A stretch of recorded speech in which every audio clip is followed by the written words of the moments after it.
નમસ્કાર, આપ જોઈ રહ્યા છો ઇન્ડિયા ન્યૂઝ ગુજરાત અને હું છું આપની સાથે હિના। સમાચારની વાત કરીએ પંચમહાલની તો પંચમહાલ જિલ્લાના હાલોલમાં માર્ગ અકસ્માતની ઘટના સામે આવી છે। હાલોલના ગોધરા રોડ પર બાઇક સ્લીપ ખાઈ જતા દંપતી ગંભીર રીતે ઇજાગ્રસ્ત બન્યા છે। મળતી માહિતી મુજબ વેજલપુર નજીકના તોરણા ગામના રહેવાસી પોતાની પત્ની સાથે હાલોલમાં એક સામાજિક પ્રસંગમાં જઈ રહ્યા હતા। તે દરમિયાન જયશ્રી કંપની નજીક તેમની બાઇક અચાનક સ્લીપ ખાઈ જતા બંને રસ્તા પર પટકાયા હતા।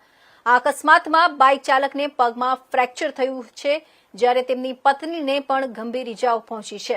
ઘટનાની જાણ થતાં જ સ્થાનિક લોકો મદદે દોડી આવ્યા અને 108 એમ્બ્યુલન્સ મારફતે બંનેવને હાલોલ રેફરલ હોસ્પિટલ ખસેડવામાં આવ્યા।